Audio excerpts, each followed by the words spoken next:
All right. Hello, everyone. We're live here for the Southwest Freedom Flyers discussion on medical exemptions. And I'm going to wait just a few minutes before I get started here, so let everyone have a chance to log in or get on board here whenever they're ready.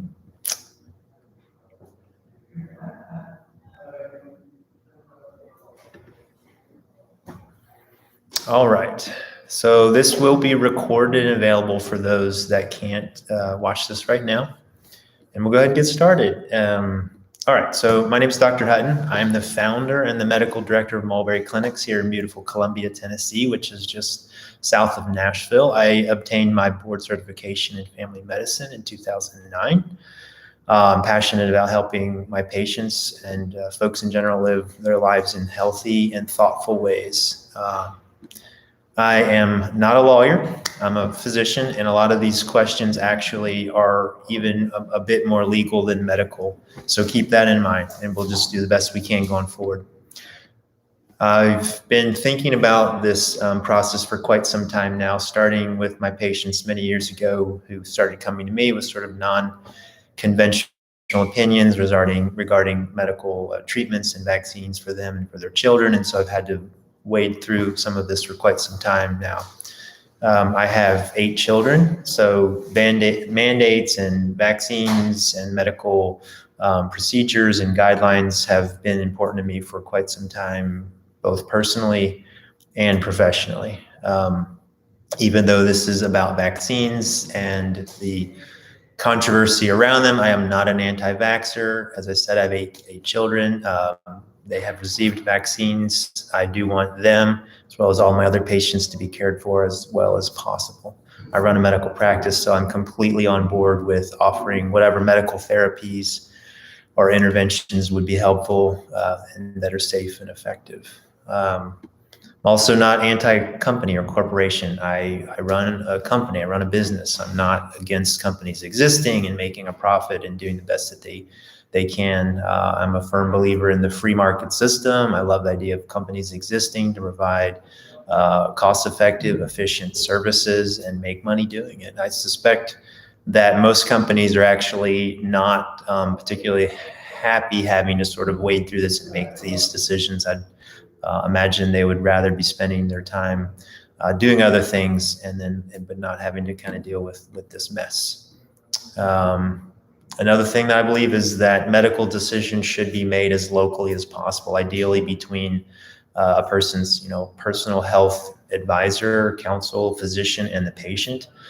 Historically, these decisions have regarding medical care and treatment have typically been made at least on the state level, with states retaining the jurisdiction over the regulation of health practice. So what are we going to do over this next time that we have together? All right, so by the end of this hour or so, what I wanted you to be able to take away is an understanding of the medical exemption process, at least what we know about it up to today, what steps you should take, and then what options are available to you. Again, I'm not a lawyer, and some of this is legal stuff, but it's my take on it. So I'll review some of the relevant portions of the ADA, which is the American Disabilities Act, HIPAA, which is Health Insurance Portability and Accountability Act of 1996, and then when it might be useful to use your what's called PHI, or protected health information. And anytime I reference a work, we've got the link to those down below in the video description. Okay, so I'll start by giving an overview, including a little bit of background. Then I'll go and address each question on the medical exemption questionnaire one by one. Okay, so first, a lot of these mandates actually seem to stand on very shaky legal ground. My suspicion is that the government is hoping that the language used around mandates, paired with the threat of job loss, and then probably other just social pressures, will strongly encourage patients and employees to comply and not fight them about this. And I don't think they have a great case for this. I think they're really trying to find loopholes and ways to almost entrap people. And I think that our compliance too easily with this might set a dangerous precedent for the future. And I realize that I'm largely talking to an audience made up of American citizens, but I do have concerns about the global influence we as the United States do have around the world. I spent 5 years living overseas in Africa as a physician. I've been in touch with physicians there, and I'm worried that the restrictions and mandates that they see in other places and then implement there might have devastating effects on the lives and the liberties of those folks as well. So I think we can be at the forefront of doing the right thing here. And again, all those places have even unimaginably lower rates of death attributed to COVID than we do. Okay, in light of that, let's dive into the exact medical questions that you're probably going to be asked. So I got a copy of the questions from Southwest, and so we'll just go through each of those one by one.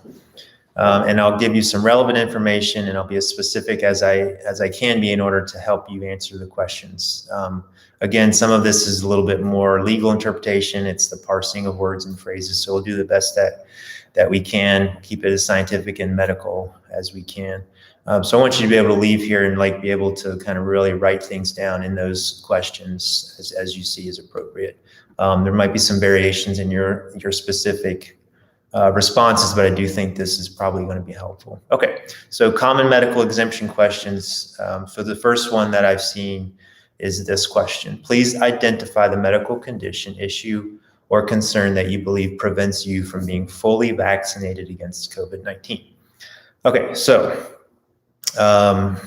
there's a few problems with this question. Number one, there's this sort of overarching presumption that COVID-19 would pose and I'm quoting, a direct threat to the employee's health or the safety or the health and safety of others in the workplace. And that is criteria that need to be highlighted by the employer in order to ask this of the employee. And that's in the ADA law, a document that's linked below, section K7, page 40. And so they have to make a compelling case that that's actually what's happening here, that there is that threat to the employee's health or others. And I think the case for that's, again, very shaky. Okay, so that's the second. So that's the first problem. The second problem is the term fully vaccinated is very vague right now, especially. So does that mean 1 shot, 2 shots, booster shots, getting all the booster shots? Does that mean I have evidence of immunity or antibodies on some sort of blood test?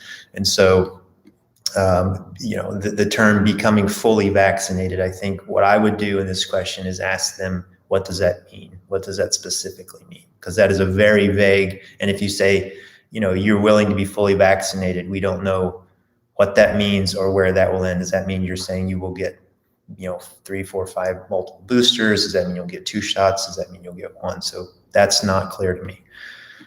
And I think that's very important to define that.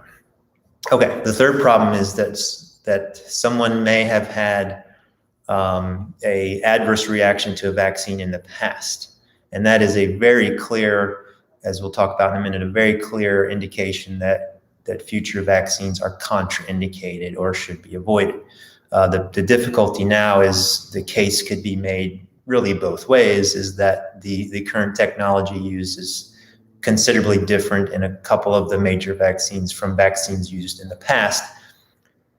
So we don't know if the reaction you had to vaccines in the past would be able to, would apply to these new vaccines. Certainly if you've had a reaction to a component that we can drill down and identify that's common in vaccines, and it is in fact in this one, then there you would have a strong argument. That's not often done, but if there's a way that has been done for you, certainly this would be the place to highlight that, document that. Okay, so lastly, it's actually unclear after talking to some lawyers whether the employer has the right to request or demand this information. Obviously, it can be given voluntarily from you, so be very careful when you're agreeing to answer these questions. They're hoping you will just volunteer the information. It's like when a law officer or somebody says, can I search your car? they're hoping you'll say yes, and now you're consenting to search. Whereas if you say it's actually, don't want to do this, then they have to back off and to go through other legal means to do so. So I think they're probably hoping you'll just volunteer a lot of this information, which puts you in a sort of a different legal situation, which might not be to your best interest.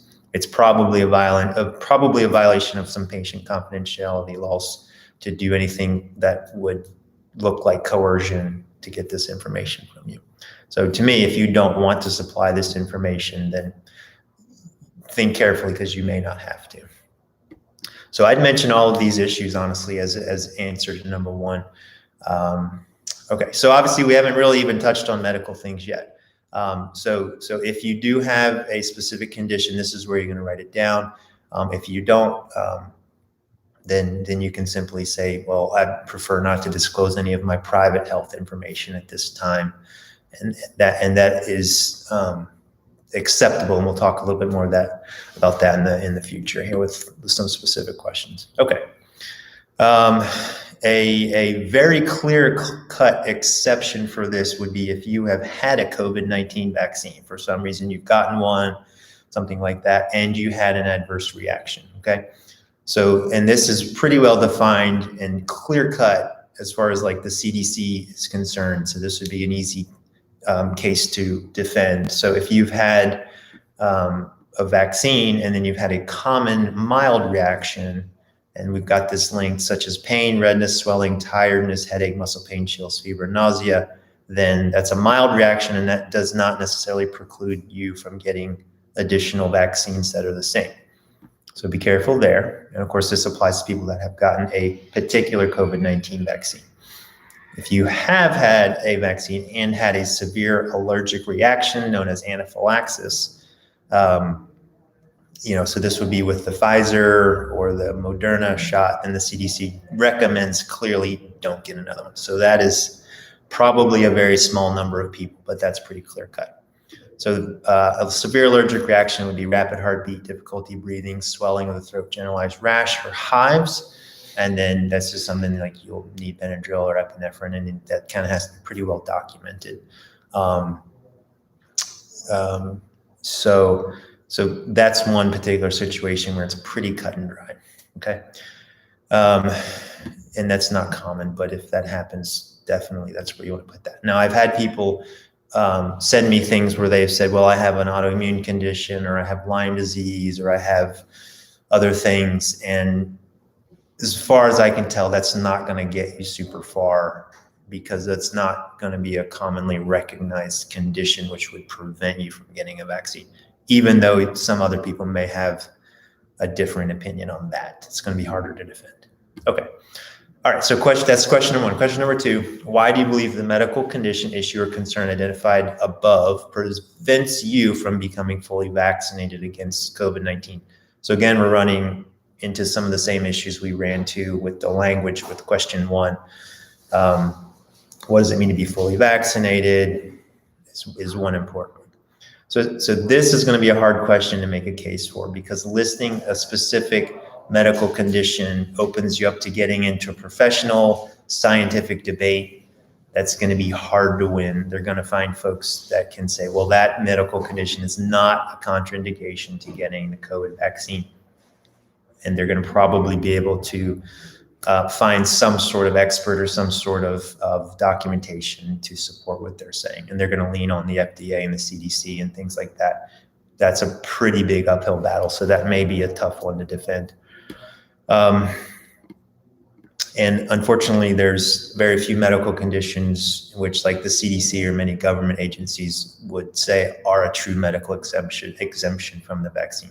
So if you're going to get into the specifics, you've got to be careful, because they'll say, well, that's not a condition which these professional bodies would deem a cause for not getting this shot. Okay, so a safer route might be sort of restate some of your initial points from the first question. Okay, all right.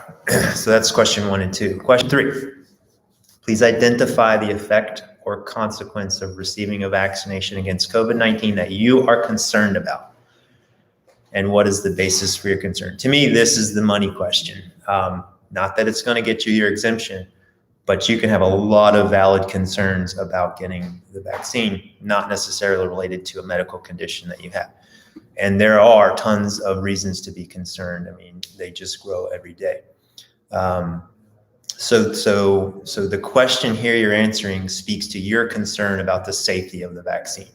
And this would be, I think, where you can really speak freely, but document what you're saying. Again, is it a guarantee? Are they going to respect the references and resources you cite? I think be very careful. The more references you can use from the CDC or from Pfizer or from sort of accepted mainstream articles, journals, websites, things, you're going to have better luck here probably. If you're citing non-conventional, non-mainstream websites, be very careful because they're not going to be highly regarded as authoritative.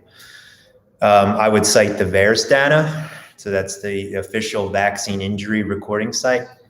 We've got a link down there to some articles that talk about VAERS data and the reporting on that. I would cite this idea of pathogenic priming. And I know that's maybe a complicated topic, but it's the idea that if you receive the vaccine and then you're exposed to COVID, your symptoms might actually get worse. And that is very well documented. And that research is cited in mainstream publications. Again, we've got a link in the description below. According to a great talk by Steve Kirsch, I would recommend you following the link that we have. He's executive director of COVID-19 Early Treatment Fund, a very well research published and recognized physician. He states vaccines are killing more people than they're saving. He gives a statistical analysis. And I think, honestly, this should be an area where we spend our time, because I think that companies, whether they end up landing on one side or the other, they need to know that you know this. They need to know that you know there is evidence out there debating the safety of these vaccines. I don't know where they're going to land or whether they're going to agree with you, but I want them to know that many of us know this, okay? So he says that according to Pfizer's own trials, about one life is saved for every 22,000 vaccinations. And as of about a year ago, that would be about 10,000 lives saved. And this is assuming it's as effective as the trials demonstrate. And that's been called into question. But we'll give them the benefit of the doubt and we'll say now we're saving one life out of 22,000 vaccines. But if you look at the VAERS data, it's estimated that the vaccines have caused 150,000 deaths. So we've got fewer lives saved than deaths caused, and that's not a great vaccine strategy. Okay, so check out that link, and it's a highly qualified professional giving scientific data that's very difficult to refute because he's using Pfizer's own research data to come up with these numbers. Okay. So that's question number 3. And again, there's more. There's heart disease, myocarditis. There's a lot of other stuff, and I'm not going to get into tons and tons. Follow the links. Look at the description below, and we'll keep you updated over time. And we'll talk about how to do that. Okay. So number 4, has a doctor or healthcare professional advised you that you should not become fully vaccinated? There's that phrase again. Against COVID-19. Again, fully vaccinated is a vague, undetermined phrase, so we don't know what that means. I would ask them to please define what that means again. From there, it's a straightforward yes or no. Now, again, we can parse words. It says, has a doctor or healthcare professional advised you? So you can say yes. The question is not has your doctor or has your medical professional, it has a doctor. And I suspect by now you have heard advice from a doctor about the dangers of doing this. So you could say yes, and I think be truthful there. If it said has your doctor, I think you'd have to have a more specific conversation. All right, so that's question 4. Question 5, are there any alternative accommodations you think you believe can or should be explored or considered, other than an exemption from the COVID-19 vaccine. Again, so please explain your answers. So some employers have accepted evidence of COVID immunity in lieu of vaccines. There's actually a small airline company close to here that's done that. This is where you kind of get into legal things again. According to the American Disabilities Act, page 37, potential accommodations might be mask wearing, which might be terrible, staggered shift, making changes in the work environment, such as this is like right from the page 37, improving ventilation system, limiting contact with other employees or non-employees, maybe permitted telework, telemedicine, if feasible, or reassigning the employee to a vacant position or to a different workspace. Not optimal, but I think here we're demonstrating a willingness to be flexible. It's probably going to put a burden on them that they may not want to have, but also demonstrate that you have an understanding of your rights according to the Americans with Disabilities Act. Now, this is all assuming that they uphold these regulations. Okay, I think all these could be sufficient answers if you want to do that, okay? Okay, so that's the first 5 questions that I've seen that the employer is asking the employee. Just, again, be careful and thoughtful about this, because if you get very specific and very detailed and start to stray outside of kind of what I have talked about, then I think you open yourself up to the potential for argument, debate, scientific expert refutation. So if you can keep it to things that are your concerns, which is question 3, and then documented adverse effects and safety concerns that have come from the sources that are going to be considered valid from your employer, CDC, FDA, again, the vaccine manufacturer's own data, things like that, okay? And I can help with that. And again, a lot of that's going to be linked below. Okay, a few questions are going to come to me as the physician. I've seen 2 or 3. They're very similar to the ones that you're asked, and I think we've got to be careful there. So make sure you share with your physician your answers, and you be open and communicating, because if the answers are different, that's going to be a red flag to your employer, and they're going to jump all over that. Okay, so make sure you're communicating. So question 1 that the physicians often get, and I've gotten a bunch of these already: describe the nature and severity of the employee's medical condition. I only answer this if the patient specifically asks me to, and I actually try to steer them away from answering this question. I do, and I'll tell you why. So answering this question might be a HIPAA violation. To me, it's not completely clear. I suspect, honestly, if this went to a federal court, they're probably going to say no, because you have consented to provide this by giving the form to your physician to be turned in. But it also might be a trap, since the number of officially recognized conditions which would preclude vaccination are few, like we talked about, like a known allergic reaction to basically an identical vaccine in the past. So for this, after consulting with an attorney on a case, I have typically answered very generically and said, in my professional opinion, my patient has a medical condition which would preclude him or her from receiving any of the available COVID-19 vaccines for the foreseeable future. So that's what I have often put. And then sometimes I'll say, patient has requested me not to disclose any of their protected health information. The reply was that this was too vague from me. They requested more detail in one paragraph, but the paragraph below that they said, but the employee is not required to release any information about specific medical conditions. So it was interesting. It was like they were saying, please provide more detail, but you don't have to.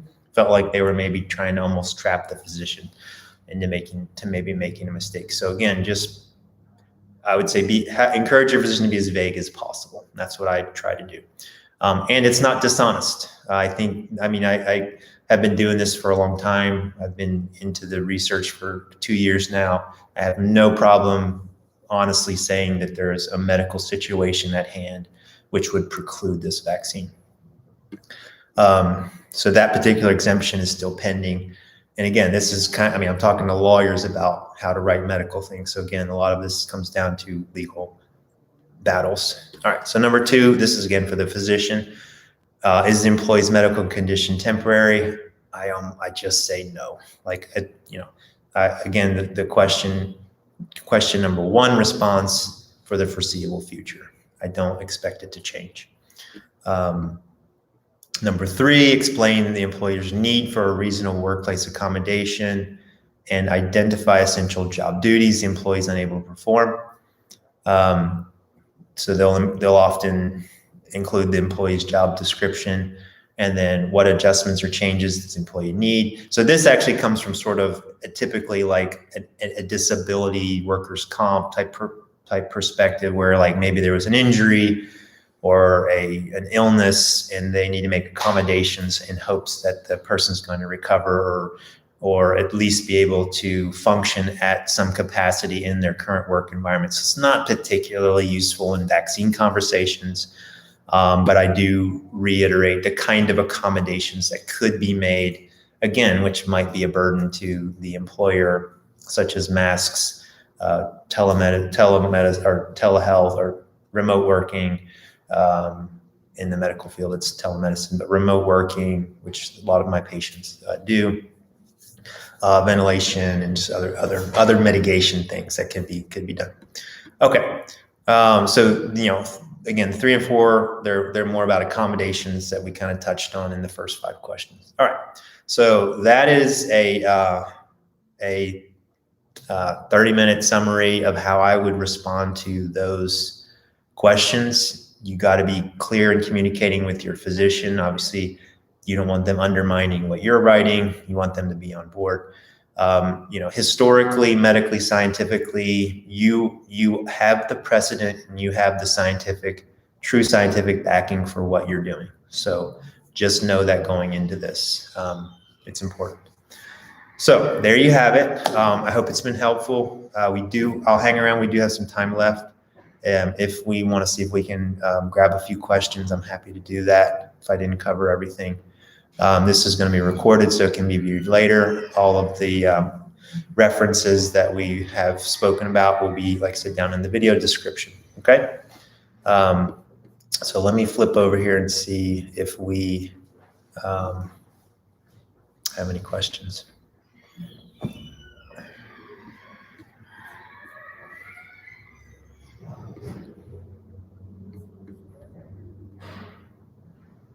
Okay. I don't see any. Great. Maybe I did a great job. Okay. All right. So there's a lot we don't know. It's a legal mess, a lot of conflicting data out there. The science isn't clear. It's certainly not settled. We're here. We're going to continue to fight for truth, for medical freedom, and importantly, for your right to fulfill your vocation, your calling on your life to do what you need to be doing, and certainly to provide for your family without having to be forced to make any medical decisions you're not comfortable with. Happy to be a resource and a guide for you along the way here. And we'll figure out a way to keep you in touch, and we'll do that. So big shout out to my team, friends who literally helped me get this together in the last couple of hours. Erin Thomas, she's got a production company, Christian Linares, who put the website up for us. And we're going to put links to them down below. And then Lindsay, who put it all together for me to get my thoughts straight. We have a website that Christian literally put together right before we got on, medicalfreedommatters.com. Go there. It's basic, but we would love to keep you in the loop and keep you updated and have a way for us all to communicate with each other. So if you want to put your email and name in there, subscribe, we'll keep you updated there. And you can find more information about what we're doing and how to get involved. So that's all for now. Thank you so much, and hope y'all have a great day and keep up the fight for medical freedom. We really appreciate it. Okay, bye for now.